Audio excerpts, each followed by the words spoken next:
The story is this, Rob. JJ Reddick, longtime veteran, 15 years in the league, good player, not great, good though. He requested a trade from New Orleans, the Pelicans, in November and asked them to send him somewhere. One, he was not upset, but hey, Drew's gone, Drew Holiday. That was a big part of why I came here. And, I would like to be close to my family. If not in Brooklyn, then close enough where I can go see him on off days, things like that. They told him, bet. You got it. And, of course, they trade him to Dallas. All right, so he's upset because he says they didn't keep their word. Here's JJ Reddick on his own podcast. My understanding all along was that I was going to get a buyout. And if I was going to be traded, it was going to be to a team in the Northeast where I was closer to home and I'd be able to see my family for the last, 2 or 3 months of the season. Obviously, that didn't happen. I don't think you're going to get honesty from that front office. Just objectively speaking, that's not an opinion. I just don't think you're going to get that. But I think I was a little naive in thinking that because I was in year 15 and, I had at least attempted to do things right throughout my career and I honored my end of the bargain. But, in terms of this front office, yeah, I mean, it's not something where I would expect certainly the agents that worked on this with me to ever trust that front office again. You know this, Rob, having covered the leagues. That's a big statement. That is a big statement. I'm not sure off the top of my head who Redick's agent is. Maybe Rob G can look it up. But if your agents don't trust the team, what if his agent was Rich Paul and who's got, or another power agent who's got all these top players? And Aaron Mintz, CAA. Mintz is a solid agent. Mintz has got Paul George. He's a good agent. So here's what I thought about when I read this, Rob. This is why you should not but anyone, you should never raise your mouth to criticize LeBron James for taking his destiny into his own hands and showing players, mainly superstars, because every player doesn't have this power if they're not good enough, but for showing superstars, you got to treat this just like the teams treat it. It's a business. It ain't about loyalty and all. It is a business. Do what is best for you because they will trade you in a New York minute. They'll look you in the eye and say they're not trading you and ship you out that night. And so you do what is best for you. I applaud LeBron for showing players you got some power too. We got just as much clout and power as they do. So that's why I'm saying I'll never criticize him. You can criticize him if you don't like him going to Miami or whatever, but for taking his destiny into his own hands, bravo. Could not disagree with you more. Once again, LeBron didn't do that. Let me tell you something. He gets credit for this whole player empowerment. That's not what LeBron James did. LeBron James felt he couldn't win in Cleveland and wanted to stack the deck. It ain't no about players could always move before LeBron James. It was called free agency. And when your terms of your contract are up, you could go wherever you want. LeBron didn't invent this. They were going to go down to Orlando. T-Mac, Grant Hill, and Tim Duncan. Come on, Chris. They're giving LeBron credit for what? He didn't start free agency. For it yesterday. No, he didn't start free agency, is what I'm saying. Well, All nobody I'm saying said he started free agency. LeBron did it for himself. It ain't about showing other players. I agree with you that I don't think it was selfish. Back in 2010, it wasn't selfish because he gave up a lot. No, but it was about him trying to win. Right, but there's nothing wrong with trying to win. That's not selfish. Let me tell you. How's that selfish trying to win? This whole idea, and JJ Reddick, who's bounced around like 15 years, you don't determine what the teams are doing. Now, for them to lie to him, Chris, that's one thing. Just say, JJ, I'm not so positive we can do that. We have to do what's best for the organization. And I would leave it at that. So I get it if they lied to him and said, yes, we're going to trade you to Brooklyn, and they didn't do it. To the Northeast, yeah. To the Northeast. But this idea that all the players are going to go in and demand where they want to go, and you can't run a business. You can't run a team if everybody is going to decide. That. Well, Chris, can I just get my point out? I'm just saying, Rob, you're saying, who said that? Who said every player should go in and demand where he wants to go?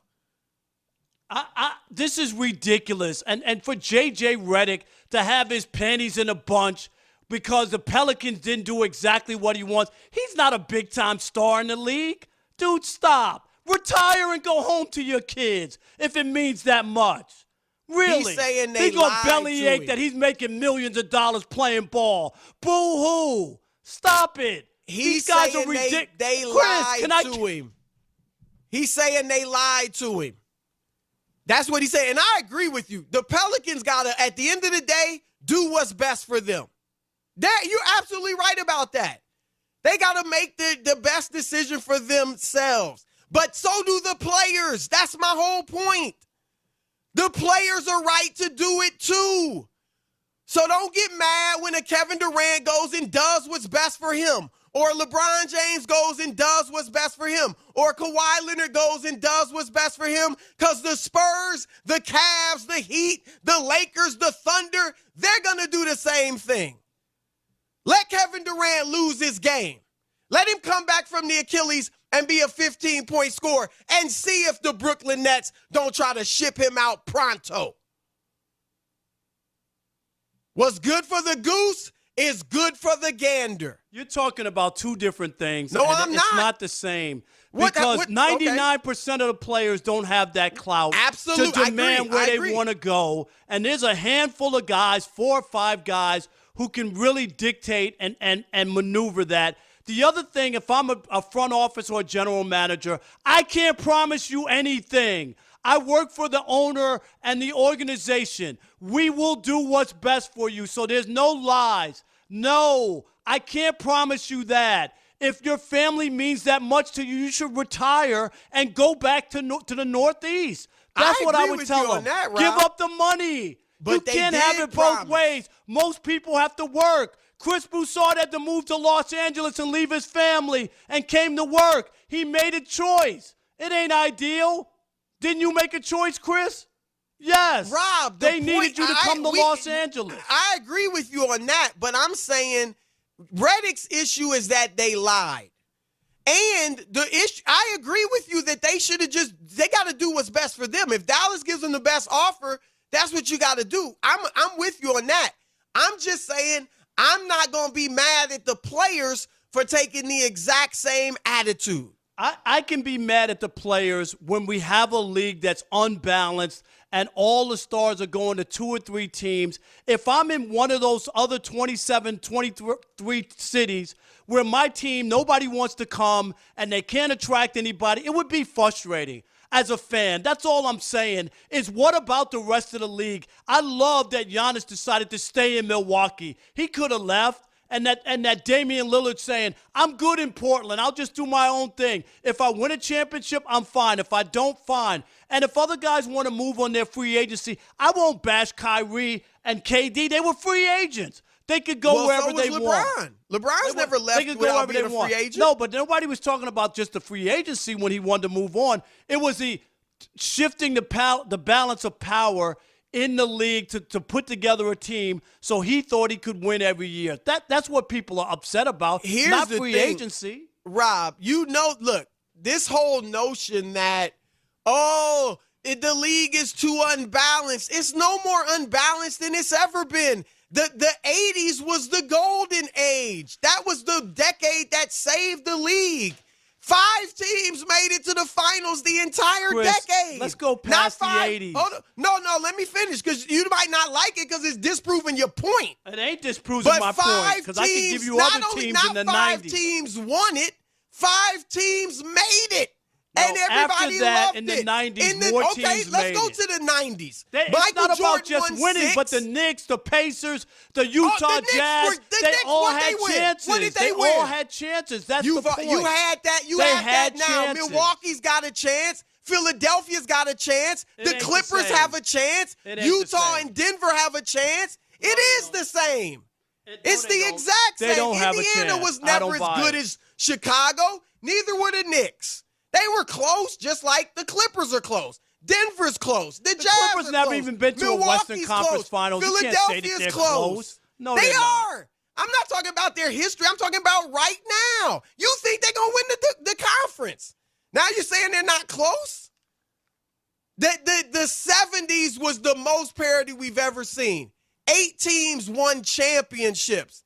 And it was the worst decade in NBA history. Yeah, but that had to do with drugs. It just had to do with that the but it game was was also tape that. delay. It was no dynasty, It didn't have too. anything. It didn't have anything to Oh, do really? with Nothing the to do with it? competitive balance. No, Stop it did it. not. It had nothing to do with Stop it. competitive balance. The 60s, the That's Celtics false. dominated. That's The 80s, the Celtics and the Lakers. The Yeah, 90s, go look the at Jordan go look at the Bulls. Celtics attendance Houston in won the the 50s 2 years. when Houston they won all the the 2 years. championship. Go look at the attendance. Nobody went. Go to look the at game. what?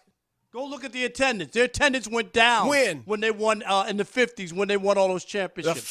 50s? Yes. Were they even keeping attendance in the 50s? I said the 60s, by the way.